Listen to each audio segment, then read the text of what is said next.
How's it going, everybody? Welcome to We Do Tech, and also to my review of the latest GTX 1660 Gaming X from MSI.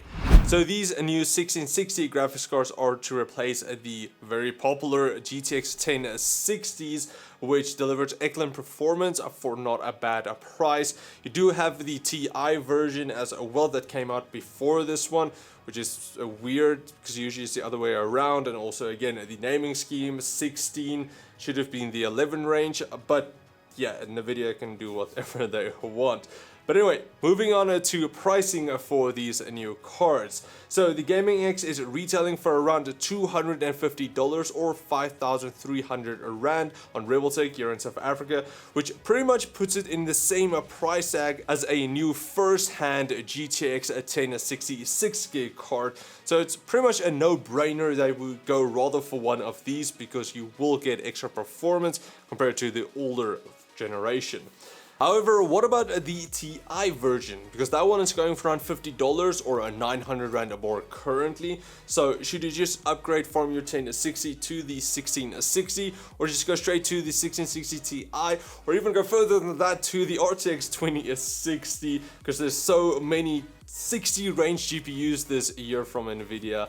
That's just way crazy. Well then, let's find out how the Gaming X performs and then decide. Getting into specs, the Gaming X is running on the Turing architecture and the TU116 GPU chips. This gives it a 1408 CUDA cores, a base clock speed of 1365 MHz, and a boost up to 1860 MHz. For memory, again, you do get 6 gigs of GDDR5 memory with speeds of 8 gigabits per second and a bandwidth of 192 gigabytes a second. Now, as for that memory, I'm a bit confused why NVIDIA went with the older GDDR5 memory and not like GDDR5X, because we do have that even in some of the 1060 cards, and the 1160 Ti is running on GDDR6 memory.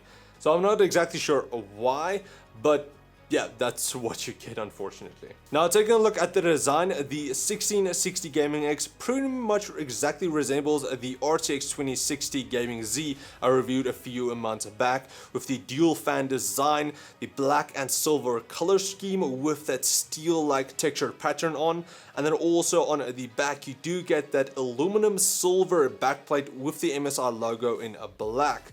Just like the 2060 Gaming Z, it does have some RGB with the MSI logo on the side lighting up, and then also around the sides of the fans you do get 4 lighting zones there. The card also measures in a bit shorter than the 2060 at 247mm in length, 127mm in width, and 46mm high, so that does make it a 3-slot card. The card also weighs in at just around 845 grams. Now, take a look at the back for I/O. You do get a 3 DisplayPort 1.4s and a 1 HDMI 2.0B port.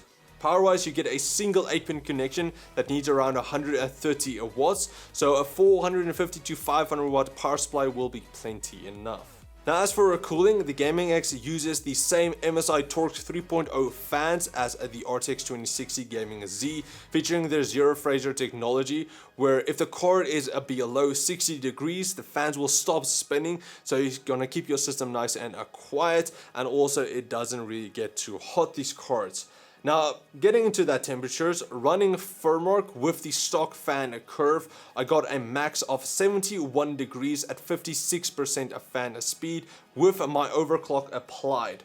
Now, as for fan noise, at 100% of fan speed, it reached a max of 59 dBs in my room with the side panel closed on my Corsair 500D. Now, moving on to overclocking, I was able to add around 135 MHz to the core and 850 MHz to the memory for a stable overclock.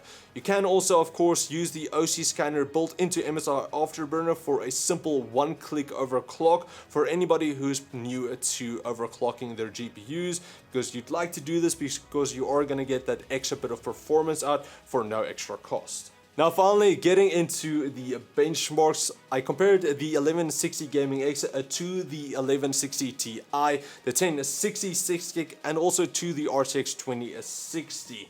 Now just something to keep in mind is that I don't own those other cards, only the 1060. I was only able to review them a while back, and because of that there are new drivers out, there are new updates out, so you might see some disparities between the cards, especially comparing it to the 1160 Ti. In some games like Battlefield, there was a bit of a difference there because of new updates and new drivers, so just keep that in mind. But now anyway, let's get into the benchmark.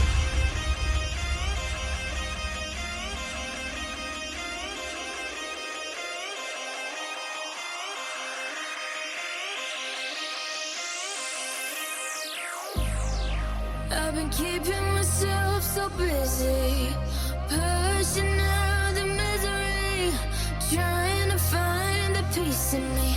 I wanna be find myself, but again, it's always a phase. I wanted to stay, no you don't understand. I've been losing myself, I've been losing myself.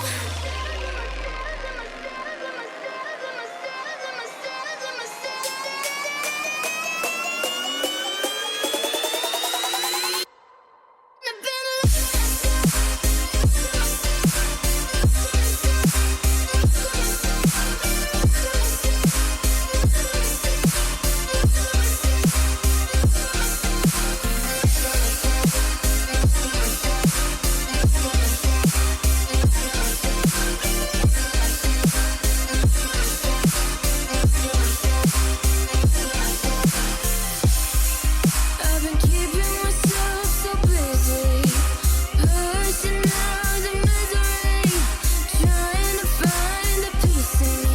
I wanna find myself, but again, it's always.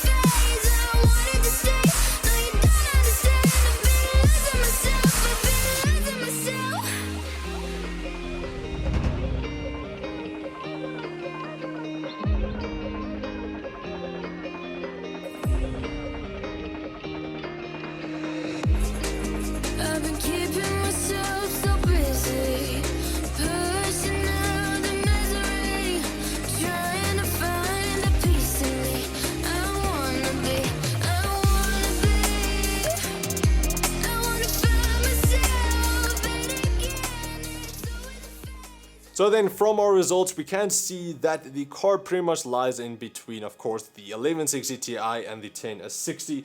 But I was kind of surprised that it is closer to the 1160 Ti, even if you don't look at some of the games that had updates and drivers and so on. It was closer to the 1160 Ti than the 1060. So because there's around $50 or 900 Rand difference, you will need to decide which one you would rather go for that slight increase in performance. It's nothing really too major. But if you want to have that extra one, you can go for the 1160 Ti. But budget-wise, you can also go for this.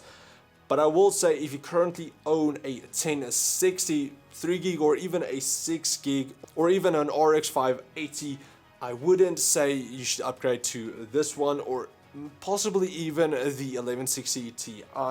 The performance jump is not good enough for the amount you're paying from your current 1060 card. I'd rather say save up a bit more and then go for an RTX 2060, like I will leave links in the video description for my RTX 2060 review of the Gaming X. So I would say rather go for that one than getting one of these. But if you have a lower spec card like a 1050 or even lower than that, or if you're buying just new, then this is going to be a pretty good option, because it is better than a 1060, and the 1060s are still pretty good in gaming nowadays. But that is pretty much it for my review. I do hope you guys enjoyed it. If you did, please like, share, subscribe, and comment like always. Also, big thanks to MSI South Africa for sending this card over for review. If you guys want to get it for yourself, I will leave links in the video description where you can get it on Amazon if you live overseas, and then Revoltech if you live here in South Africa. But anyway, thanks for watching guys, and I'll check all of you next time. Cheers guys.